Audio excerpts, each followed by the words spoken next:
E o seu querer para mim é que eu esgote essas possibilidades ao máximo. Eu preciso elevar à categoria máxima as minhas possibilidades. Aí uma coisa vai desencadeando outra.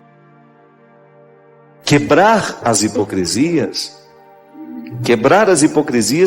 é a gente mergulhar no coração dessas coisas, dessas realidades que nos tornam tantas vezes absolutamente infelizes porque não estamos sendo quem a gente deveria ser. E a pior hipocrisia não é a que o outro nos mostra, é aquela que nós sabemos na intimidade do nosso coração que nós praticamos. A hipocrisia que de fato nos envergonha não é a que o outro sabe de nós, não. É a que nós sabemos de nós mesmos. Quando eu não sou capaz de amar os que estão ao meu lado, quando eu não sou capaz de respeitar os que estão ao meu lado, quando eu sinto que meu amor é teórico, não amo ninguém e fico fazendo discurso para o outro, que devemos nos amar, que devemos nos respeitar. Eu administrar as minhas hipocrisias, eu no meu dia a dia buscar os recursos espirituais para que eu tenha condições de ser mais verdadeiro, ser mais inteiro, ir diminuindo o processo do pecado na minha vida. Ah, padre, mas não é tudo que a gente consegue, eu sei, é processual. A satisfação é um diamante que nós vamos encontrar todo dia, no meio dos cascalhos. Porque se você resolve prestar atenção naquilo que deu errado, você vai se distrair com os cascalhos e você nunca vai chegar ao diamante da realidade. Tantas pessoas eu encontro que chegam a ficar cansado de escutar a mesma coisa o tempo todo. Pessoas que estão lamentando 2, 3 anos uma mesma dependência afetiva e não tem coragem de cutucar a ferida do jeito certo. Não tem jeito não tem coragem de entrar pela porta da frente, de quebrar as suas hipocrisias, as mentiras que conta para si mesmo. Porque felicidade é a satisfação que nós podemos ter de ser quem nós somos. Não é outra coisa. Eu deitar a cabeça no travesseiro depois de um dia vivido, de funções cumpridas, de dificuldades enfrentadas, de amores vividos, de ódios também sentidos. Eu deitar a cabeça no meu travesseiro e dormir satisfeito com aquilo que eu consegui alcançar de mim. Porque sempre que a gente tem a oportunidade de quebrar um processo de hipocrisia em nós, a gente se liberta. É tão interessante ser mais livre. É tão satisfatório você experimentar a leveza de não precisar cultivar a hipocrisia, de você ter um coração leve, porque já está devidamente reconciliado com aquilo que você tem de fraco em si mesmo, com aquelas indigências que você naturalmente precisa administrar, porque é uma questão de sobrevivência. E aí você vai tendo mais controle sobre isso, porque Deus sabe que eu posso. Ele sabe quais são os meus talentos, Ele sabe quais são as minhas possibilidades, as minhas aptidões, mas eu posso correr o risco de morrer sem ter descoberto, porque não cravei as unhas na matéria-prima da minha realidade. Não cravei as unhas para poder arrancar todos os excessos que tantas vezes me afastam daquilo que eu posso ser. E muitas vezes me limito a ser um ser amargurado, mais ou menos, derrubado, porque não faço o enfrentamento para eu ser quem eu posso ser. Deixar de acreditar naquilo que você pode. Quando você deixa de acreditar naquilo que você pode alcançar de você mesmo, você está decretando a sua sentença de morte. Quando você se deixa levar por aquilo que é mais mesquinho em você, você decreta a sua sentença de morte. E não basta estar no meio dos outros. É preciso estar com os outros. Mas a gente só pode estar com os outros quando a gente conseguiu harmonizar no mais íntimo do nosso coração a nossa identidade, a nossa luta pessoal, nosso autoconhecimento, ir adiante, desbravando tudo aquilo que nós podemos desbravar de nós mesmos. É impressionante. Às vezes nós falamos de desapego material, né? O desapego material é apenas uma consequência do desapego espiritual, que só a espiritualidade nos ajuda a viver. Retirar uma roupa de um guarda-roupa que está sobrando e doar, requer um movimento anterior, que é retirar os entulhos que nós temos dentro de nós. Sabe qual é o entulho? A gente achar que aquelas roupas nos protegem, que elas nos fazem melhor, mais bonito, mais isso, mais aquilo. A gente não ter coragem de perder, de abrir mão. São os entulhos.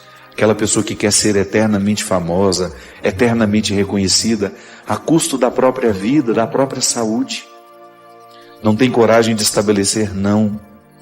Não tem coragem de estabelecer limites a realidades que estão sendo absolutamente fragilizadoras. Por quê? Porque quer ficar sempre no topo. A vida não será perfeita. Então eu não tenho o direito de projetar a minha felicidade somente para quando tudo estiver perfeito. Não, a gente vai morrer e isso não será possível. A felicidade é um projeto que carece diariamente de empenho. Porque senão não dá certo. A gente não chega lá. Também faz parte da maturidade você chegar à conclusão de que você não tem que dizer tudo sobre tudo. Que você tem o direito de se reservar ao silêncio, de não emitir opiniões, de permanecer calado, né, até que você saiba ou tenha condições de falar alguma coisa. Agora, você precisa enfrentar os seus problemas, eu não posso enfrentá-los por você.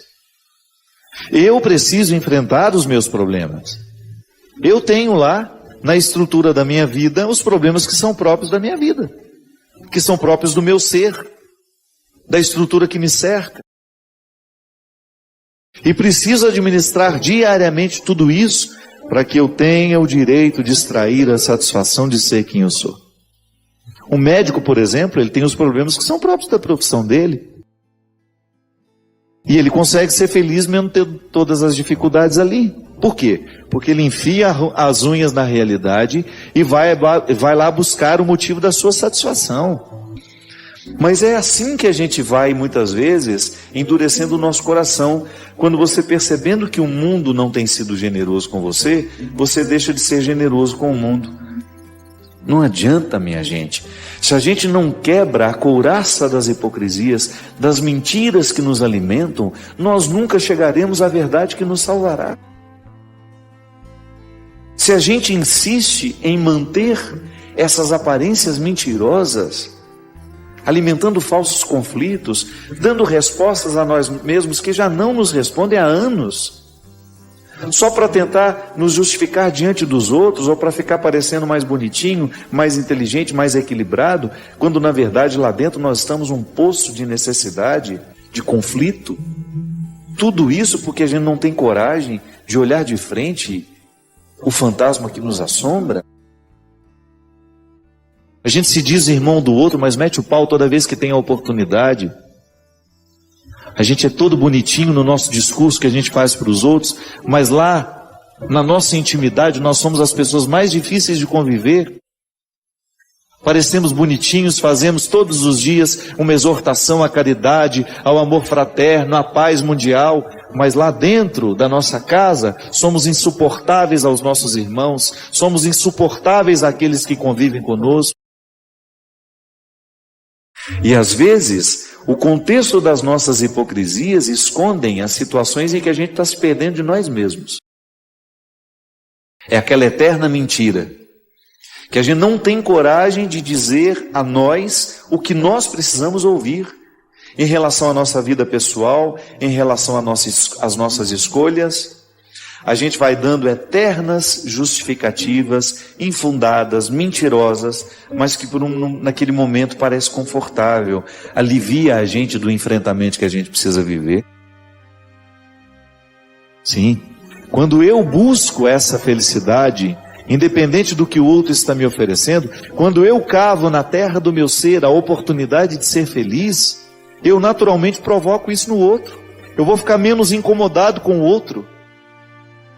Porque muitas vezes eu fico numa insistência na mudança do outro, mas não faço aquilo que me cabe para que o outro mude a partir de mim. Essa história da gente se dizer irmãos, mas na prática a gente viver como se fôssemos inimigos, com inveja, com disputa o tempo todo, um puxando o tapete do outro, fazendo de tudo para dar errado o projeto do outro. Sentimentos mais mesquinhos, e todos eles acobertados pelo pseudo-manto da santidade. Os sentimentos mais mesquinhos eu encontrei em pseudo-santidades. É por isso que a gente precisa lidar diariamente com os nossos conflitos, colocá-los sobre a mesa, olhar sem medo aquilo que no nosso temperamento, no nosso jeito de ser, é causa de opressão, que depois gera hipocrisia. A pessoa não fica hipócrita da noite para o dia. A hipocrisia é muitas vezes o resultado de um processo opressor. É muito desagradável, é muito desconfortável a gente identificar que o tratamento que a gente oferece às pessoas não é aquele que a gente recomenda. Porque para mim o pecado pior é esse. Um pecado grave que nós cometemos diariamente é quando nós não somos capazes de amar as pessoas que estão ao nosso lado. Muitas vezes sou eu o responsável por aquilo que não é transformado no outro. Faça a manutenção. Estou fazendo a manutenção dos defeitos do meu marido. Meu marido é acomodado e eu o acomodo com as minhas atitudes. Meu filho é acomodado e eu o acomodo ainda mais com o meu cuidado excessivo. Eu não expulso na hora que ele precisa crescer.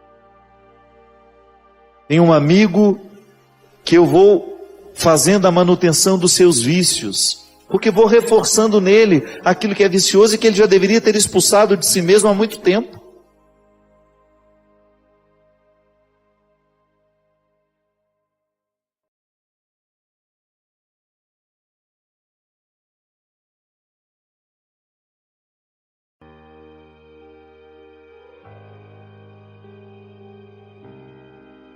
Sabe que às vezes a gente precisa não ter para saber o quanto é importante aquilo que a gente tem.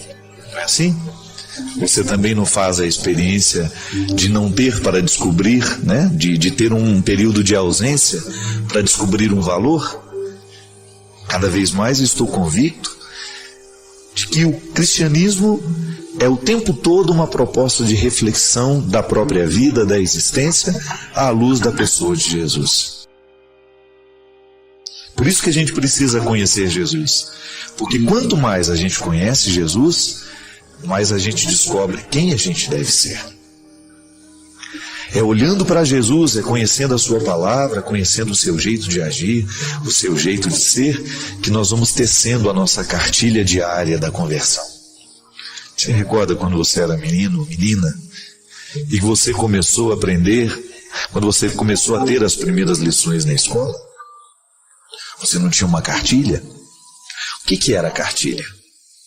A cartilha era um referencial do processo que você precisava viver para aprender. É assim? Lá nas primeiras aulas, você recebeu as suas lições e você tinha aquela cartilha como uma estrada que lhe faria chegar a alguns lugares. A cartilha, eu me lembro da minha. Consigo até lembrar da foto que tinha na capa. Chamava-se Caminho Suave. Que de suave não tinha nada, né? É tempo de aprender. Uma outra cartilha que eu tive também. Qual era a importância dessa cartilha? Nos ajudar a ter um referencial para que a gente pudesse crescer, para que a gente pudesse evoluir, para que a gente pudesse avançar.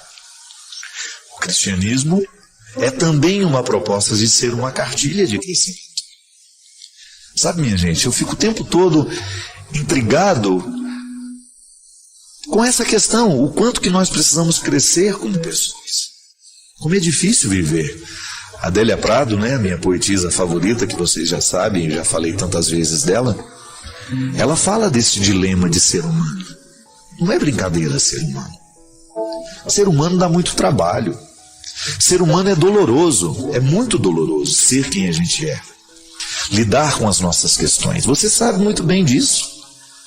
Sabe, não é porque leu nos livros, não é porque você sente na sua carne, todos os dias da sua vida, o quanto você tem que lutar, dar conta das suas questões. Você sabe que nesse tempo de ausência do programa, o que mais me chamou a atenção, das inúmeras reclamações bem-vindas que a gente recebeu, era justamente essa. Me chamou a atenção essa questão. Ô padre, o programa nos ajuda a pensar na nossa vida, então tem que voltar logo. E eu fico feliz de saber que posso ser um pontinho aí dentro dessa sua cartilha. Como é que nós vamos conhecer o jeito de ser e de viver de Jesus se a gente não conhecer a pessoa de Jesus? Por isso que a gente precisa que a gente mergulhe no mistério do Cristo, para que nós tenhamos também a possibilidade de transformar o nosso coração, para ter a possibilidade de avançar neste conhecimento de Jesus, mas sobretudo de incorporá-lo na nossa vida. Por isso volto à frase que eu gosto muito. Quanto mais eu conheço Jesus, muito mais eu descubro quem eu devo ser. É o referencial da nossa verdade humana. Olhar para Jesus e a gente descobrir o que nós precisamos fazer para a gente ser diferente, para a gente ser melhor. O que você precisa mudar aí no seu coração para que você seja uma pessoa melhor? Todo mundo tem um cantinho do coração que precisa de reformas. Não foi assim com o nosso cenário? Ele começou a despencar aos poucos. Foi, Célia, ele despencou aos poucos, né? Um dia quebrou um pedacinho, não esse, né? Que esse está todo bonito porque está todo novo. Um dia quebrou um pedacinho de uma pilastra. Um dia quebrou um pedacinho da mesa. Eu me lembro que teve um dia que a gente não podia sentar, que a cadeira estava meio torta. É assim, as coisas envelhecem. Aquela poltrona de vaca que era linda no início, depois ficou uma coisa horrenda, né? Foi assim? Aquela vaca mugiu muito aqui no cenário. Foi muito tempo que ela ficou aqui. Mas veja bem, chegou um momento em que a gente descobriu que já não era mais funcional. Aí é o tempo da reforma. Você já observou que a mesma coisa acontece com a gente? Que de vez em quando a gente também dá defeito? A gente dá uns enguiços de vez em quando. E se a gente não conserta, eu me lembro, o cenário foi ficando velhinho aos poucos, e a gente foi vendo o envelhecimento dele, só que a gente estava ocupado com tantas coisas, e a Canção Nova tem tanta demanda, que acabou a gente não fazendo a reforminha que precisava fazer, para que ele não despencasse tanto, e é o que acontece com a gente. Muitas vezes nós também vamos estragando num pequeno detalhe. E se a gente não conserta o pequeno detalhe que está estragado, depois você fica uma peça inteiramente estragada. Aí ninguém dá conta. E aí é o grande problema. Porque eu não tenho como falar assim, nós vamos jogar você fora e vamos fazer. É a partir do que existe que a gente pode mudar, do que a gente pode transformar. E eu acredito nisso. É nessa antropologia que eu resolvi acreditar. Eu acredito na proposta de Jesus. O ser humano tem jeito. Você pode até ter um momento de desânimo, de pensar, não vou ter mais jeito. Tem sim. Descubra o pedacinho aí do seu coração, da sua personalidade, que pode ser modificado, e não tenha medo da luta. Trabalhe para que isso que em você está prejudicado e fragilizado seja consertado. Nós acreditamos nessa possibilidade. Mas qual é o nosso referencial para a gente consertar? Porque às vezes a gente, na tentativa de consertar, a gente piora. Olhe para Jesus. É por isso, minha gente, que a nossa palavra aqui não tem sentido se ela estiver desvinculada de Jesus. Porque na hora que você desligar a televisão, na hora que essa luz se apagar, que esse cenário novo e bonito não estiver mais diante dos seus olhos, é você e Jesus. Aqui o programa pode até lhe ajudar a descobrir aquilo que em você pode ser diferente. Mas o construtor é Jesus. É Ele que vai lhe ajudar nessa reforma. É Ele que vai trabalhar todas as mudanças que o seu coração precisa. E sabe que é muito bom a gente pensar que é Ele que faz. Porque Ele nos ama. E quem nos ama nos reforma do jeito certo. E a nossa proposta continua a mesma. Ajudar no processo da reforma interior, da restauração interior, de todas as pessoas que estão ligadas conosco. Deus nos dá asas o tempo todo, para a gente poder ir além, sair do lugar comum. Aliás, o crescimento humano é sempre uma experiência de sair de um lugar comum para chegar àquele que ainda desconhecemos. Sim, a aventura humana consiste em diariamente nós desbravar o que somos, desbravar quem somos. Aquele que descobre o valor do autoconhecimento e identifica quais são as ferramentas do dia a dia que podem favorecer o autoconhecimento, nunca mais vai querer abrir mão desse direito. Aí sim nós temos uma vida de qualidade. Porque uma vida só pode ter qualidade à medida em que ela é refletida. Pode observar, a gente vive mal quando não reflete a vida que vive. Porque nos falta aquele tempo, aquela experiência extremamente positiva de avaliar o que se está vivendo. O domínio de si não é uma conquista que a gente alcança da noite para o dia. Somente no esforço diário de nós investigar quem somos, de ir buscar lá no fundo tudo aquilo que a gente ainda desconhece de nós mesmos. Porque luta melhor consigo mesmo aquele que se conhece. Há sempre um risco, minha gente, de nós fazermos um jogo contrário ao que a gente precisa fazer. É o famoso boicote, que às vezes eu me faço, você se faz, sem que a gente perceba. Nós vamos nos emaranhando, vamos entrando dentro de um contexto de vida extremamente desfavorável a nós. Sim. Buscar as alturas consiste em alcançar o que melhor a vida pode nos oferecer. Só que essas alturas a gente só pode alcançar depois de descer todos os subterrâneos do nosso ser. Só alcança as alturas aquele que teve coragem de descer nos subterrâneos do ser. Lá onde você vai conhecer-se com profundidade. Descobrir o seu sistema, como é que funciona o seu sistema, como é que funciona o seu organismo. Sim, porque nós somos diferentes. Tenho certeza que à medida que eu vou falando, você vai pensando na sua vida. Como falta isso para nós? Muito.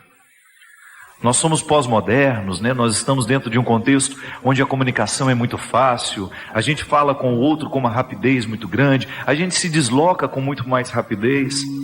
São conquistas, claro, valores, mas que também geram um prejuízo para nós. Porque nós estamos cada vez menos afeitos, menos propensos à experiência do vazio. Que não é aquele vazio desagradável que pode gerar uma depressão, por exemplo, um sofrimento agudo. Não, é o vazio, quando nós experimentamos, é aquele vazio que nos proporciona uma quietude, porque nós não estamos nos preenchendo de nada daquilo que é exterior. Aí você se ocupa da sua solidão, ocupa-se com a sua solidão. É sempre um risco a gente morrer desconhecidos a nós mesmos. Porque o processo do autoconhecimento, ele se confunde com a maturidade espiritual. É a mesma coisa. Se você vai ver a vida dos santos, eles avançaram na vida espiritual e na vida de santidade à medida em que eles tiveram domínio de si mesmos. Embora sejamos humanos, nós temos constituições diferentes. Eu preciso mergulhar nos subterrâneos do meu ser para eu conhecer o meu estatuto. Mergulhar nos subterrâneos do seu ser para ter acesso ao seu estatuto. O estatuto é como se fosse o nosso manual de funcionamento. Só que a vida humana, se a gente não ler bem esse estatuto, que é pessoal, intransferível, a gente nunca vai conseguir fazer essa altura ser uma realidade na nossa vida. Você já parou para pensar que às vezes você não faz uma avaliação da vida que você vive? Vai vivendo sem pensar. Entra no ritmo alucinante que a vida tem, que é própria dos nossos dias, e não tem nem o direito de parar para problematizar. Eu falei, às vezes nós não temos noção de como uma palavra dita por nós pode provocar o bem. De como uma palavra pode desencadear a paz, a reconciliação. De repente uma pessoa que você ofendeu, que você machucou, um pedido de perdão que você manda através do WhatsApp. Sabe, olha, me perdoa, eu errei, machuquei você com minhas palavras. Sabe, isso tem um poder. A gente não pode desconsiderar esse poder da palavra. Essa é a nossa vocação cristã, minha gente. O tempo todo eu preciso lidar com Adão que me hospeda. Ele está hospedado em mim. E ele me hospeda também. Estou hospedado nele. É a minha condição frágil que eu não tenho condições de abrir mão dela. Mas por outro lado, eu tenho a vocação crística. Cristo me chama, Cristo me convoca diariamente a superar os limites do Adão que está em mim, para que eu tenha condições de viver essa realização humana, que não é outra coisa senão o equilíbrio entre possibilidades e limites. Este equilíbrio que nos torna capazes de mergulhar nos nossos subterrâneos e ao mesmo tempo alcançar as alturas da nossa vocação.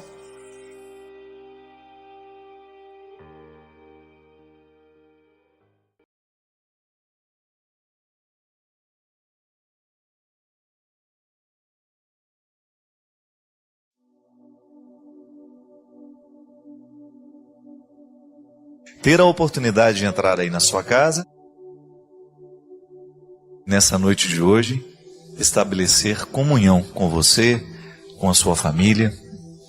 Você que acabou de chegar do trabalho, ou chegou da faculdade, ou já estava aí esperando este momento de encontro, muito obrigado pela confiança, pela oportunidade que você me dá de entrar na sua vida e junto com você acender as luzes. Não sei como foi que você enfrentou, pode ser que no seu estado não tenha havido, mas nós que passamos pela experiência do apagão essa semana, a gente descobriu, através de uma coisa boba, simples, né? Faltou a luz na casa da gente, a gente descobre a duras penas o quanto é ruim a gente ficar no escuro. Eu tive um agravante, eu descobri que na minha casa não existem fósforos. Você acredita num negócio desse? Tinha vela, mas não tinha fósforo para acender a vela. E depois de eu ter subido 5 andares, né, a pé na escada, eu fiquei um pouco desanimado de voltar para buscar. A nossa casa é toda elétrica, né? Então faltou energia elétrica e a gente não sabe o que fazer da vida. Mas eu achei interessante que a primeira coisa que eu fiz quando eu entrei no apartamento, mesmo iluminando lá com o celular, foi colocar o dedo no interruptor. Né? A gente faz automático, né? É engraçado isso.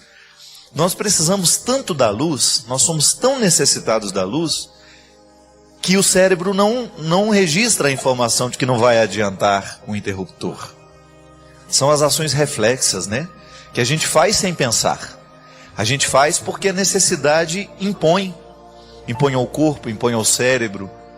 Nós vivemos e dependemos da luz.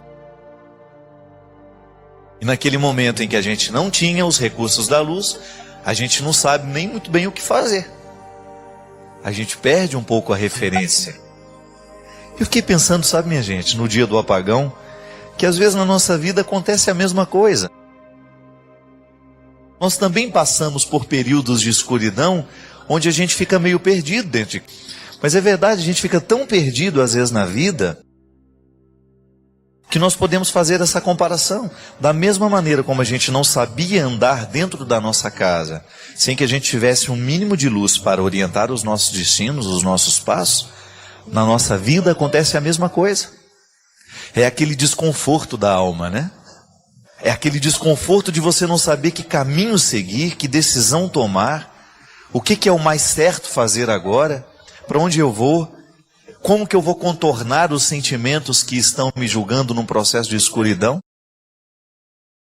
E aí, de repente, a gente descobre que há alguma coisa, alguém, alguma realidade que pode significar essa luz na nossa vida.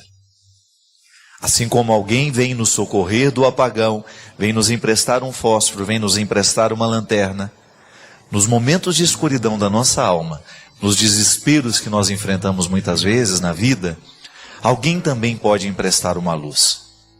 E cada vez mais eu estou convicto de que essa luz ela vem através de uma palavra, ela vem através de um conselho. Eu fico fascinado, minha gente, com a capacidade que as palavras têm de fazer bem ao nosso coração. Pode fazer mal também, mas não vamos prender nisso hoje. Falar do quanto que uma palavra bendita pode abrir a nossa cabeça para compreender uma situação. Às vezes nós ficamos muito focados, né? A gente só enxerga o mesmo ponto do problema e a gente não consegue sair daquilo. Nós ficamos patinando em torno das nossas dificuldades e de repente alguém vem, olha nos nossos olhos e diz alguma coisa que tem o poder de clarear a nossa mente. E Deus age aí. Por que a palavra de Deus é tão importante no processo da nossa conversão? Por que é tão importante a gente mergulhar nas leituras sagradas? No Novo Testamento, no Antigo Testamento, nas palavras de Jesus, nas cartas dos grandes apóstolos, nos escritos dos grandes homens e mulheres que fizeram uma bonita experiência de Deus. E aí toda a literatura mística. São pessoas que de alguma maneira acendem luzes dentro de nós. A palavra é sagrada por quê? Porque ela continua comunicando até os dias de hoje. A palavra orienta a nossa vida. Jesus é a luz do mundo. E como é que eu chego até o conhecimento dessa luz? Através dos sacramentos, através da pregação, através da leitura da palavra, através da instrução catequética, de todas as atividades que a igreja propõe, para que nós possamos mergulhar no conhecimento do mistério da luz. É assim que funciona a vida. Há momentos em que a escuridão vai abater sobre nós. E aí o que a gente vai fazer? Vamos bater a cabeça nas paredes ou vamos buscar a solução? Vamos buscar um jeito de encontrar uma saída? Vamos descobrir alguma coisa que possa iluminar o nosso destino para que a gente não continue batendo a cabeça, para que a gente não continue errando da mesma forma? Aí cada um reage como pode ou como quer. Os apagões existem, isso é certo, é fato. Muitos de nós hoje estão meio apagados. Muitos de nós hoje estamos mergulhados em conflitos, em dilemas, em sentimentos contraditórios, sentimentos que machucam, que estragam. Muitos de nós hoje estão abatidos pelos acontecimentos. Só que aí nós temos a opção de tentar buscar alguma coisa que possa acender uma luz dentro de nós. Que Deus venha incendiar a nossa alma. Né?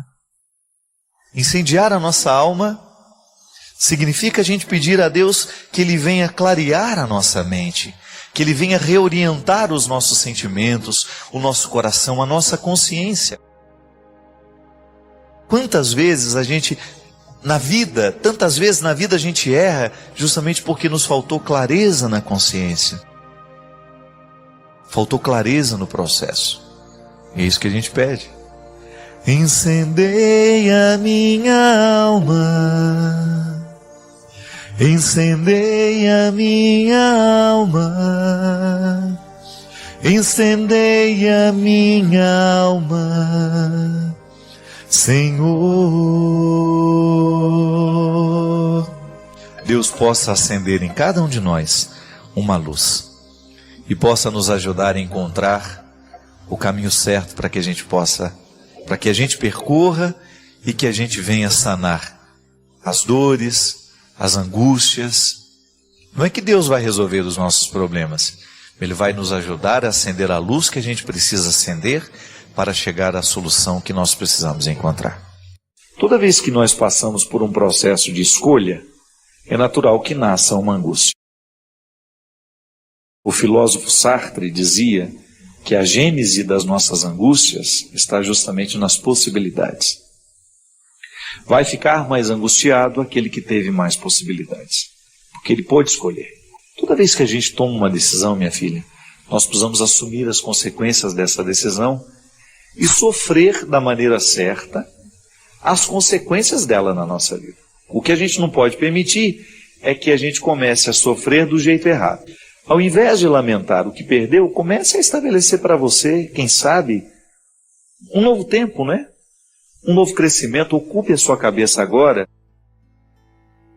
não do que perdeu, mas daquilo que você pode viver como profissional. Saber virar a página, saber dar um novo rumo para a vida é muito importante para que a gente dê certo. Quantas vezes na vida nós passamos por aquela sensação de, nossa, e agora? O que eu vou fazer? E o vitorioso é aquele que administra bem esse momento. Porque os contrários da vida estão aí, minha gente. Às vezes a gente escolhe certo, às vezes a gente escolhe errado, mas vamos fazer alguma coisa de bom daquilo que a gente fez, daquilo que a gente escolheu. Ainda que você chegue à conclusão, Sheila, que você escolheu errado, descubra nesta oportunidade que você tem hoje um motivo para você ir além. Sair da zona de conforto, como você mesmo disse, não é fácil, né? Agora, é muito perigoso também a gente ficar na zona de conforto por uma comodidade, porque a gente não quer sofrer, porque a gente não quer se incomodar. Cuidado! Toda vez que você estiver muito confortável dentro das suas escolhas, questione-se. Não se trata de você se precipitar e agora sair mudando tudo. Não. Mas descubra o que nessa zona de conforto significa comodidade, comodismo. Saiba diferenciar a satisfação, né, a estabilidade do comodismo. Nós precisamos crescer sempre. E essa zona de conforto, ela pode ser muito perigosa para o ser humano. Toda vez que você diz, eu já sei fazer isso porque faço isso há 20 anos. Cuidado, viu? Porque você pode estar muito ultrapassado na sua maneira de fazer, porque você não teve coragem de prestar atenção na maneira como outras pessoas fazem. Você corre o risco de estar perdendo tempo. Você corre o risco de qualificar um pouco mais o seu jeito de trabalhar, só porque você não teve coragem de prestar atenção naqueles que fazem diferente de você. Isso é muito importante. Na zona de conforto, a gente ter a oportunidade de descobrir onde posso ser melhor. Não é nenhum problema você descobrir na vida esse conforto, né, de você saber que você está sendo quem você deve ser. Mas ao mesmo tempo você inquietar-se para colocar sempre em questão o ser que você está sendo. O profissional que você é, ter que avançar, né? É tão bom você fazer um curso de vez em quando, você parar para ouvir um discurso diferente do seu. Faz bem, a gente fica agregado, né? A gente cresce. E essa oportunidade de poder avançar, de poder sair daquele lugar comum é sempre tão benéfica para o ser humano, né? Nunca é tarde para aprender. A vida fica muito mais interessante quando nós estamos aprendendo alguma coisa. E é verdade. O que eu estou aprendendo? Nessa fase da minha vida, o que é que eu estou aprendendo? Alguma coisa eu preciso aprender. Nós precisamos ter tempo para aprender. Sabe por quê? Quando nós nos dispomos a aprender alguma coisa de novo, o nosso ser, ele entra numa dinâmica. Ele reassume uma dinâmica, ele volta a ser jovem. Que a gente não quer morrer sem ter tido a oportunidade de tocar a beleza da vida. E é verdade, quando eu descubro que esta palavra significa isto, é como se um novo horizonte se abrisse para mim. Eu abri as portas de um significado que antes eu desconhecia. Quando eu me disponho a aprender um novo idioma, eu entro num novo tempo da minha vida. Quando eu me disponho a fazer uma faculdade, quando eu me disponho a aprender um ofício, uma coisa simples, né? Eu estou lá preparando a minha casa, estou lá vou lá no jardim, eu vejo o jardineiro fazendo, eu quero aprender. Eu não quero roubar o serviço do jardineiro. Eu não quero fazer por ele. Mas eu quero, na hora que aquilo estiver fora de ordem, eu mesmo saber resolver. Aí quando a mulher está lá me ensinando o porquê da planta, disso, daquilo, eu prestar atenção, porque aprender aquela lição é muito mais que aprender aquela lição somente. Mas é colocar a minha alma numa dinâmica que a torna mais jovem, mais feliz. Aprender. Minha gente, vou confessar uma coisa para vocês. Durante algum tempo eu convivi, no contexto acadêmico, com pessoas muito preparadas, com doutorado disso, doutorado daquilo. Mas às vezes as pessoas são tão sem sal, tão sem gosto. Por quê? Porque elas acham que já sabem tudo. Mas eu também tive a oportunidade de, no mesmo contexto acadêmico, de gente muito bem preparada, encontrar gente que sabe muito, mas finge que não sabe. Porque quando finge que não sabe, ela tem a oportunidade de estabelecer um encontro que possa lhe proporcionar alguma sabedoria. Não se mostra pronto. A gente se interessar por aquilo que o outro faz. Que a gente aprende. Aprender talvez seja hoje a maior urgência, porque a gente coloca a nossa alma numa dinâmica nova. Se hoje eu me disponho a aprender alguma coisa, eu estou me proporcionando um renascimento. O que é que nós precisamos aprender? Tenho certeza que você ainda precisa aprender muita coisa. Faça o seu compromisso. Descubra o que você hoje pode iniciar na sua vida. Não vai dormir, então, sem descobrir 2 palavras novas. Dá um jeito aí. Hoje você vai incorporar 2 novas palavras ao seu vocabulário. Aprender. Você vai começar a ficar um pouco mais interessado em olhar para o mundo, saber que existe um funcionamento que lhe interessa. Aprender como funciona o seu corpo. Por que se eu comer isso agora vai me prejudicar? Por que se eu misturar este alimento com este? Não é a química que vai favorecer a minha saúde? Alguma coisa a gente precisa aprender. Aprender um pouco sobre o outro, né? Às vezes a gente corre o risco de passar ao lado a vida inteira sem ter aprendido muita coisa sobre ele. Eu desejo que hoje você tenha a oportunidade de preparar bem o seu futuro. Porque é isso que Jesus faz quando passa verdadeiramente pelos nossos caminhos. Ele nos empresta um novo jeito de olhar para o mundo. Jesus nos empresta um novo jeito de olhar para nós mesmos e para aqueles que estão do nosso lado. E ao nos emprestar um novo jeito de olhar, Ele nos ensina. Nos ensina o mais bonito, nos ensina a aprender. Porque aquele que está disposto a aprender está ocupado para o resto da vida. Não há monotonia no coração daquele que se dispôs a viver a vida aprendendo.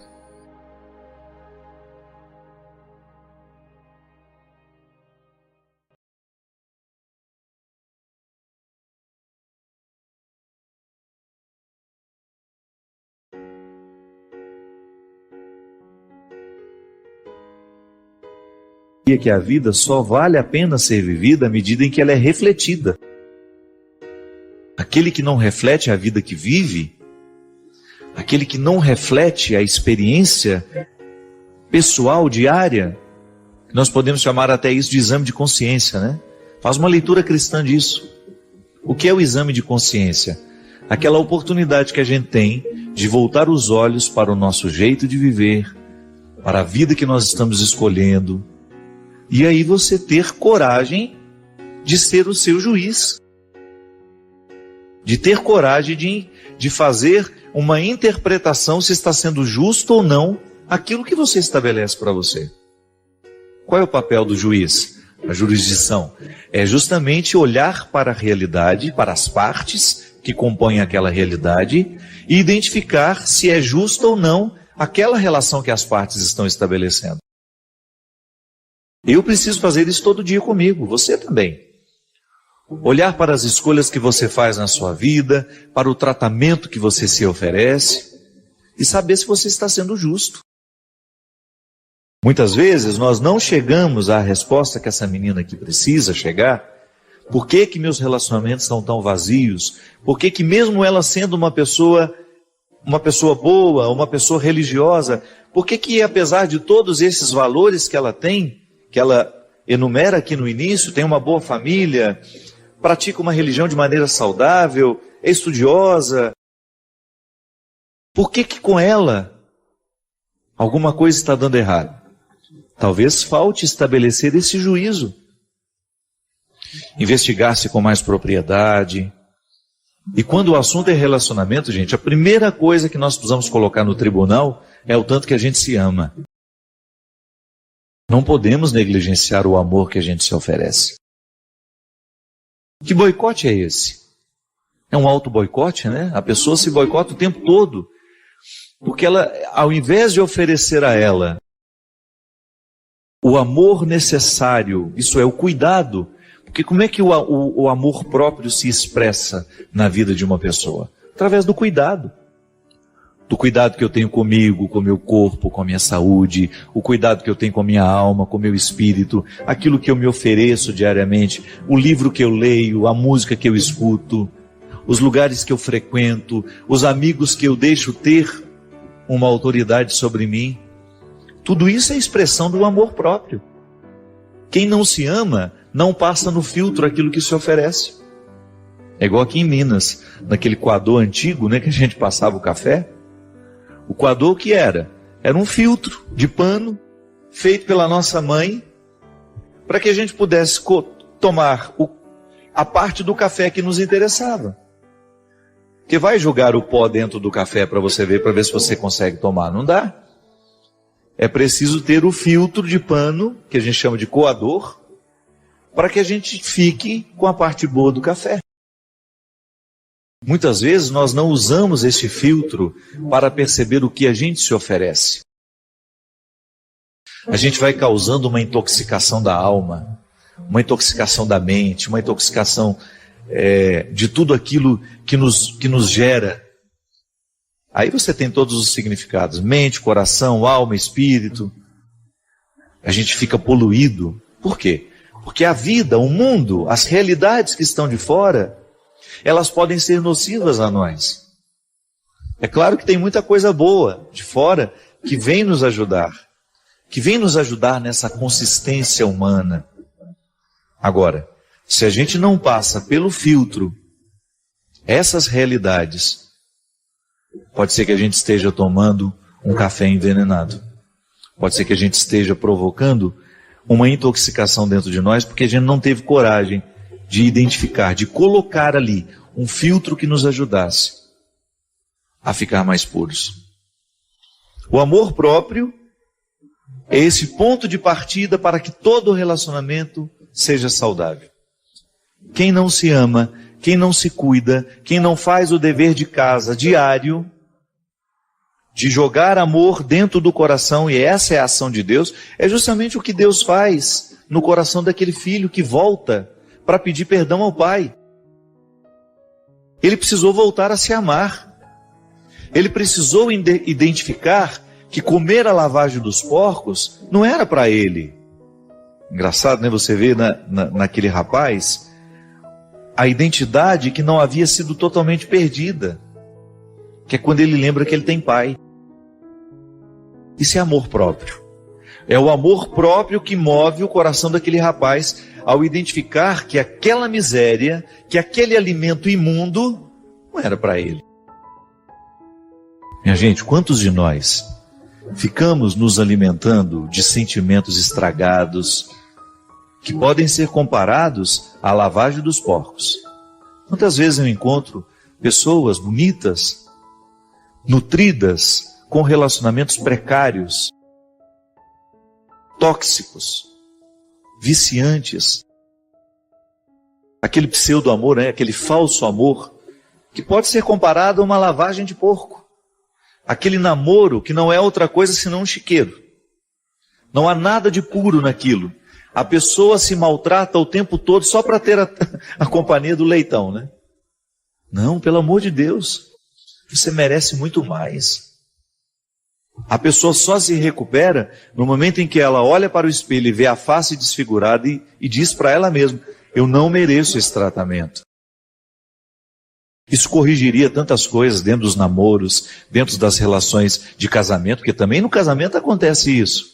Quanto o marido tratando a esposa de maneira que vai expulsando o amor próprio dela, ou então é o amor próprio que foi expulso, que já permitiu aquele tratamento tão odioso.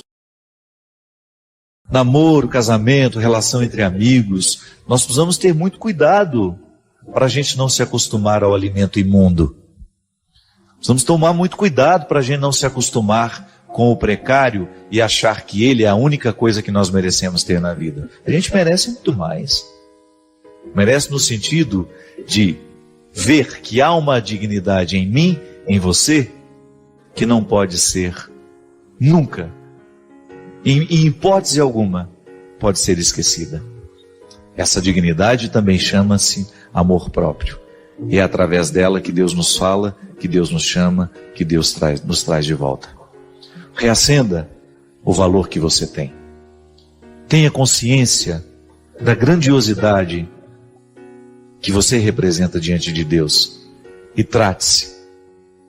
Trate-se da mesma forma como Ele te trata, com amor e com respeito.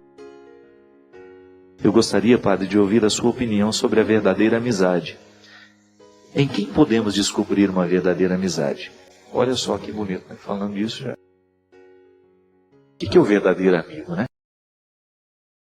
Eu sempre acreditei na vida, desde muito pequeno, que existem pessoas na nossa história que elas são tão fundamentais, que a gente já não pode mais dizer o nome sem que a gente se lembre do nome dela. Quando a gente identifica os verdadeiros, as pessoas essenciais na nossa vida, é assim: no momento da muita alegria ou no momento de muita tristeza.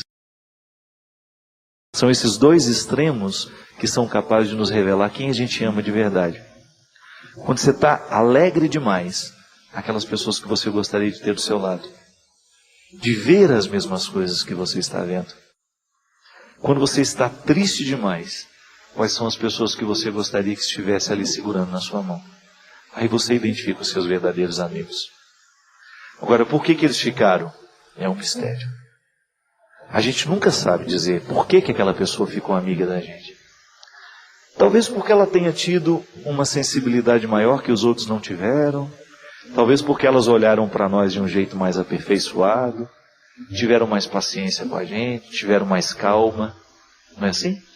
Os amigos que vão ficar para o resto da vida são aquelas que dizem: gente, ele é aborrecido, ele é enjoado, mas eu sei que na hora que eu precisar dele, ele está do meu lado. Não tem gente assim? Só por isso a gente suporta os defeitos dos outros. E porque a gente sabe que mesmo que eu esteja na miséria, ele não vai me abandonar. Mesmo que eu perca tudo o que eu tenho. Isso é amor. Não há condições. Eu não tenho medo de que o outro não vá me receber. Eu não tenho medo de que o outro vá me tratar do mesmo jeito que eu tratei. Eu não tenho medo de que o outro vá ter resistência a mim. Não. O amor que eu sei que ele tem por mim me dá coragem de ligar no meio da noite e dizer: eu preciso de você agora.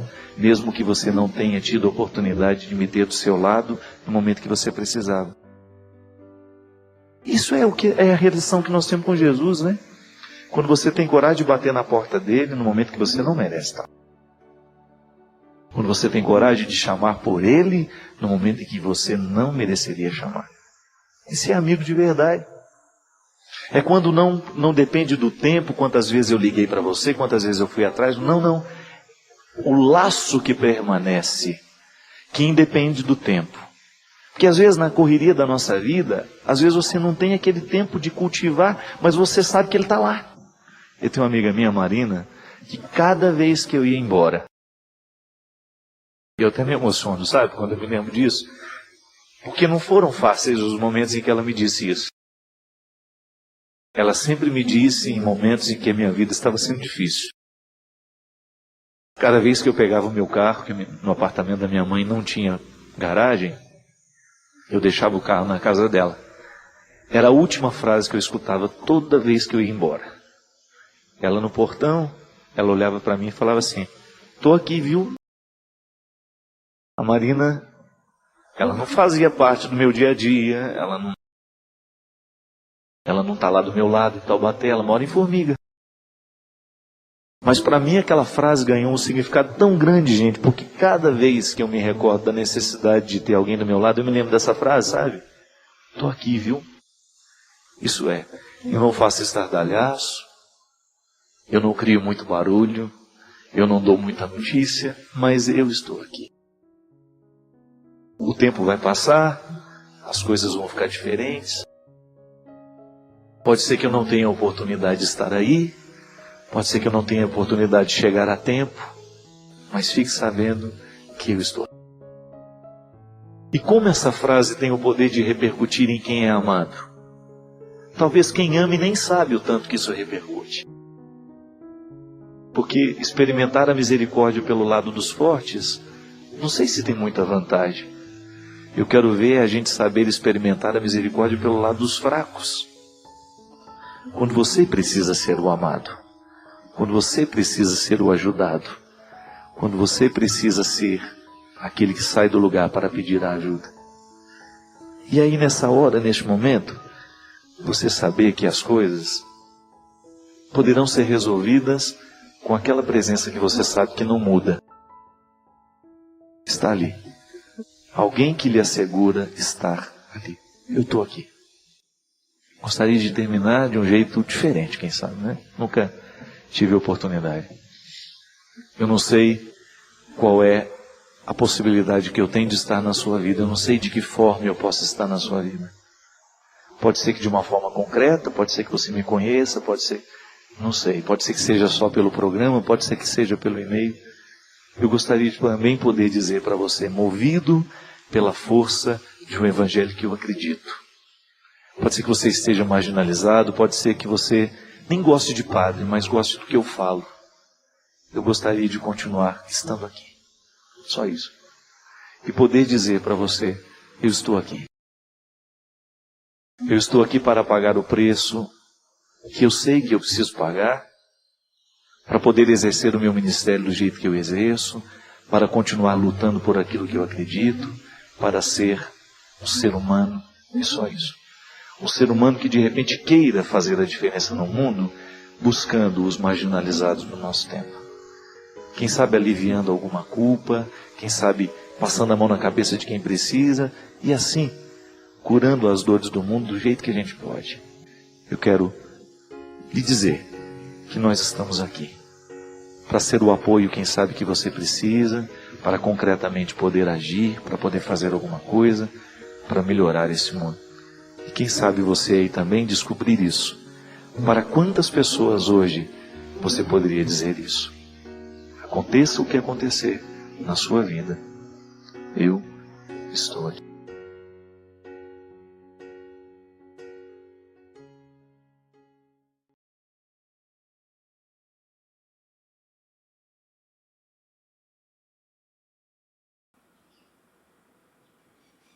Chegar ao fim de um vídeo como esse é algo extremamente raro. No mundo acelerado, você parou, ouviu e refletiu, e isso já te coloca entre os poucos que realmente estão presentes. Se essa experiência teve algum valor para você, comente aí nos comentários a sua cidade. Deixe o convite para você se inscrever e compartilhar com alguém que também esteja buscando mais do que apenas distração. Valeu, um grande abraço e até mais. Tchau, tchau.